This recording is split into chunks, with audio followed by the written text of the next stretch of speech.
After my husband died, I tried to keep life normal for my children. One night, while putting out trash, I found my neighbor digging through it, pulling out bills, personal letters, anything he could. When I asked, voice shaking, "What are you doing?" He smiled creepily and said, "Making sure you're not bringing down the neighborhood." I had to change all our accounts, our locks, even move out all because of one man who thought my grief was his entertainment.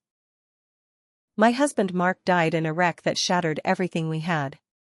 A semi plowed into his car on I-94 during a storm, and just like that, he was gone. My daughter Ellie was in the back seat. She lived, somehow. She came out of that car with a broken arm, a few cuts, and a face full of terror. But my husband, he didn't make it. The funeral was a blur. People hugged me and said things they thought were kind. "You're strong. God has a plan. You'll get through this." Then they vanished. One by one. Our support system just disappeared. We lived in Portage, Michigan. It's the kind of town where people mow their lawns on Saturdays and nod at each other without really knowing each other.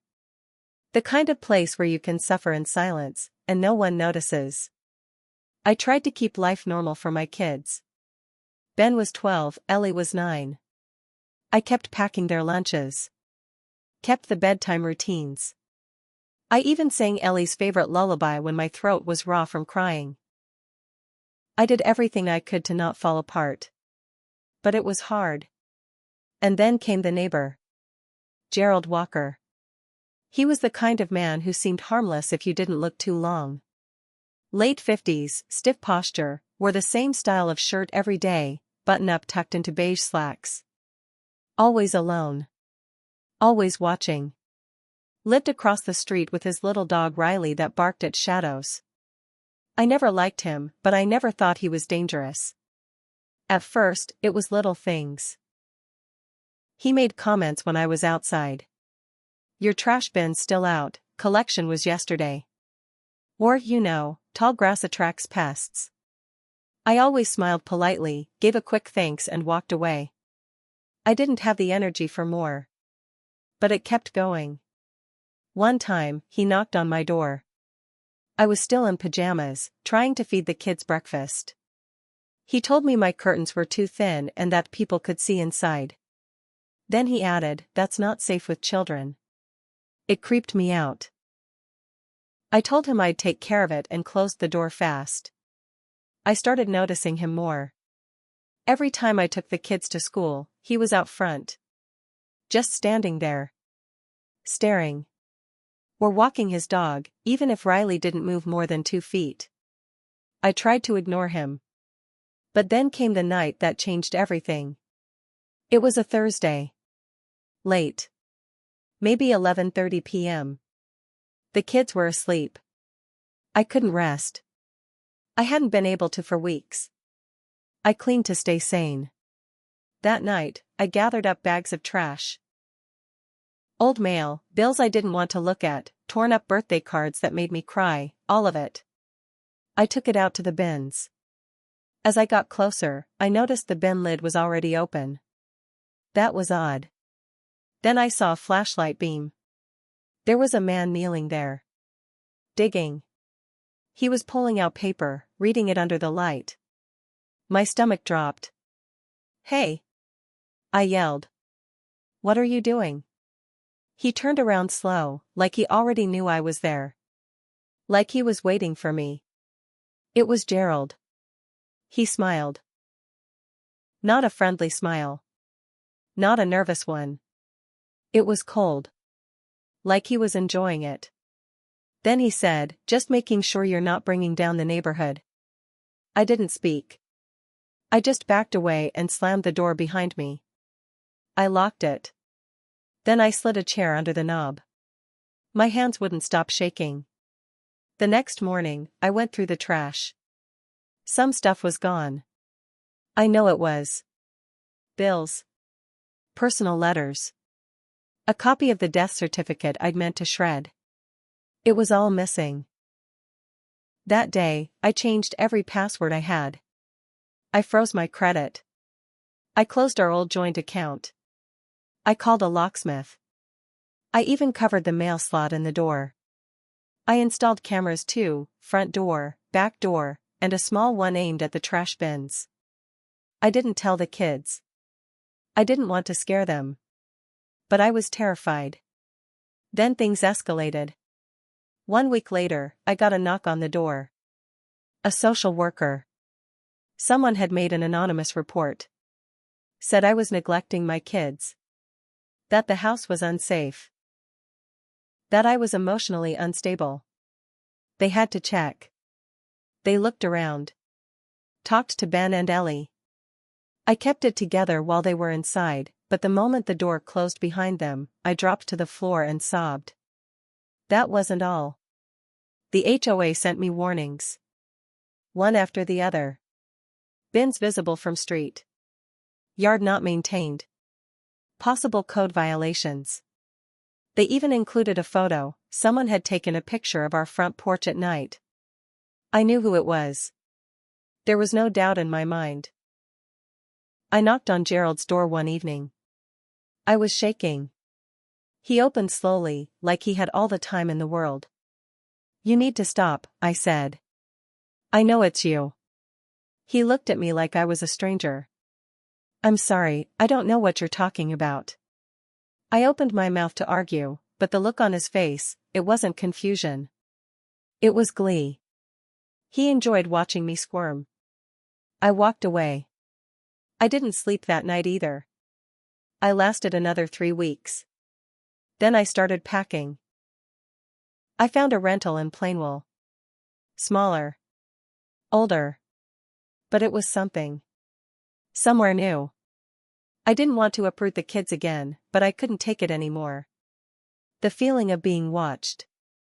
The fear of what he might do next. I never told Ben and Ellie the real reason we moved. I said we needed a change. I painted it like a fresh start. But the truth was uglier. I wasn't just grieving my husband. I was being stalked, harassed, and humiliated by a man who used my pain as his game. And I wasn't going to let him win. The first few weeks in Plainwell were quiet. Too quiet. I still didn't sleep well. I still had dreams of that night at the trash bin. I'd wake up thinking I saw Gerald's face in the window. I'd check the doors 3-4 times a night. But slowly, the kids started to adjust. Ellie made a friend at school. Ben joined a youth basketball team. They were smiling again. That gave me hope. I kept the cameras up around the house. I didn't tell the landlord. I just installed them low and quiet, mostly around the porch and driveway. I needed to feel like I had eyes everywhere.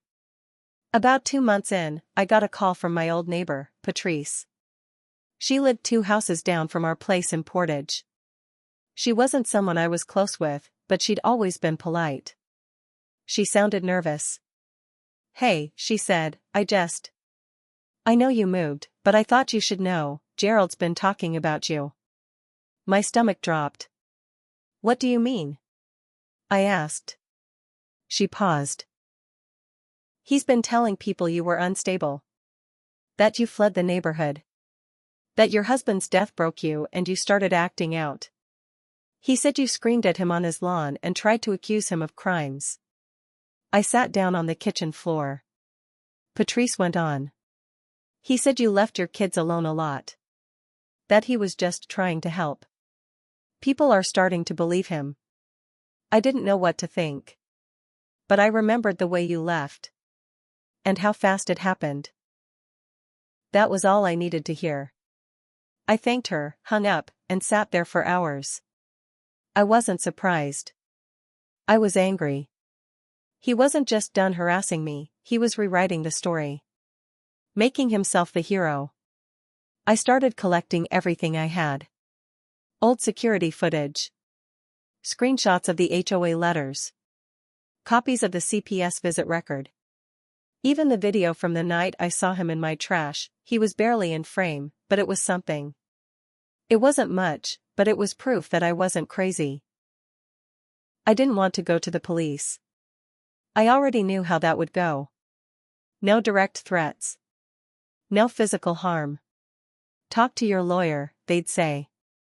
Get a restraining order, even though Gerald hadn't followed us yet. But then I noticed something strange. On a Sunday morning, Ben walked in holding a piece of mail. Mom, this was stuck in the door. It was a flyer. For a neighborhood safety seminar. Standard stuff. But the location? A community center in Portage. Date circled in red. And below it, in messy handwriting, good neighbors don't run away. No envelope. No postage. Someone had been to our door. My vision went blurry. I checked the cameras. Nothing. The front camera had gone dark the night before. Power cord cut. That was it. He knew where we lived now. I took the kids to my sister's place in Battle Creek that night. I told them it was a sleepover. I didn't want to scare them. But I stayed behind. This wasn't over. After dropping the kids at my sister's, I drove back to the house with a baseball bat in the trunk and pepper spray in my coat pocket. I wasn't planning to use either, I just needed to feel like I wasn't powerless anymore. I stayed up all night, lights off, cameras on, watching the front window.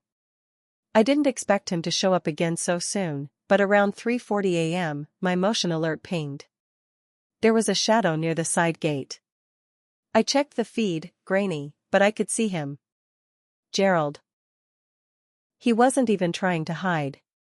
He walked slowly along the fence line, paused by the trash bins, then turned to face the camera. He stared directly at it for 5 full seconds, then walked off down the street like he'd just finished a smoke break. I sent the footage straight to the police. This time, I pressed them harder. I showed them the flyer, the handwriting, the fact that my camera had been cut. An officer finally agreed to file a report. "We'll send a patrol by tonight," he said, but I could hear it in his voice. He thought I was just another paranoid widow. 2 days later, my landlord called. He sounded concerned. "Did you give someone permission to walk through the property? Your neighbor across the street said he saw a man poking around your backyard." I froze. "There's no one supposed to be here but me," I said. He hesitated, then added, "Well, this man left a card with the neighbor. Said he was from a private insurance group, doing a property inspection." "What was the name?" He read it off, Thomas Grant. Midwestern Asset Assurance. I looked it up. No such company. Gerald was sending fake people to my home now. Or worse, he was coming in disguise. I checked the footage again. This time, the side camera caught someone during the daytime. Ball cap, sunglasses, clipboard. Walking slowly, snapping photos of the side of the house. No car in the driveway. He must have parked a street away. This wasn't harassment anymore. This was a game to him. And I realized, he wanted me scared. That's what he fed on. But I wasn't going to run again. I hired a local PI. His name was Calvin. Retired Detroit PD heavy-set guy, beard like sandpaper, and eyes that didn't blink much. He didn't ask stupid questions. When I told him everything, he didn't even flinch. "People like him don't stop. They escalate," he said. We came up with a plan. We started documenting everything. Calvin even drove down to Portage, set up a drone, and took pictures of Gerald's house.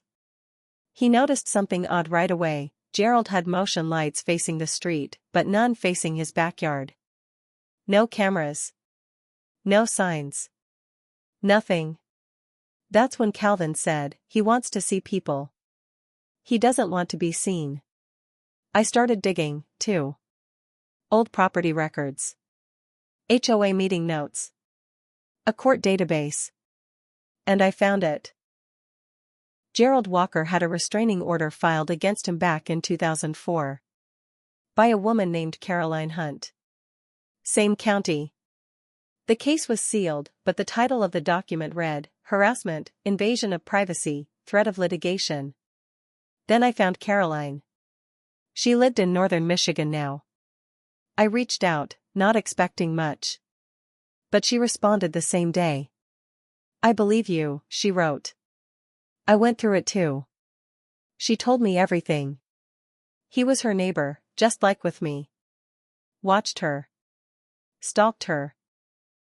Pretended to be concerned about safety and neighborhood image. Started by digging through trash, then moved to phony complaints, then the police.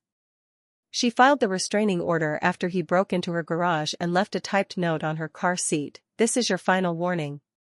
She moved 2 states over after that. She also said something I hadn't expected: he doesn't stop until he gets bored. Or until someone breaks him. I was done running. I knew I couldn't beat Gerald by hiding. I had to take away the one thing he enjoyed: control. So I set a trap. Calvin helped me draft a fake letter. It looked like an official document from the city. It mentioned upcoming noise ordinance changes, a new residential property compliance audit, and a request for past complaint documentation from private residents. I made sure it looked bureaucratic, boring, and real. I even used the city's header and watermark from online PDFs. We dropped it in Gerald's mailbox. 2 days later, he took the bait. He called the number we listed on the letter, Calvin's burner phone. Calvin answered like a city clerk, bored and short. Gerald asked if he could submit his records on me, then tried to get more details. Calvin told him all documents must be submitted in person at the city office, and they would be subject to open record reviews. Gerald paused. Then hung up. That night, he came to my house again. It was 2:17 a.m. I was ready. The camera caught him stepping onto the porch with a folder in hand, stuffed full. Probably all the junk he'd collected about me.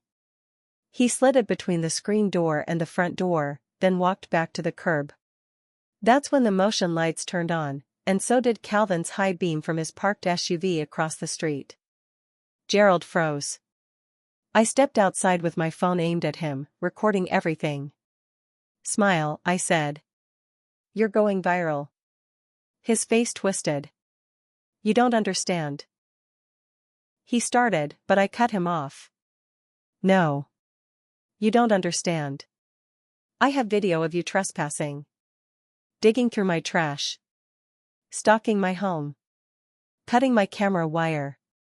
Sending false reports. And now you're delivering personal files to my door in the middle of the night." He looked around, realizing what was happening.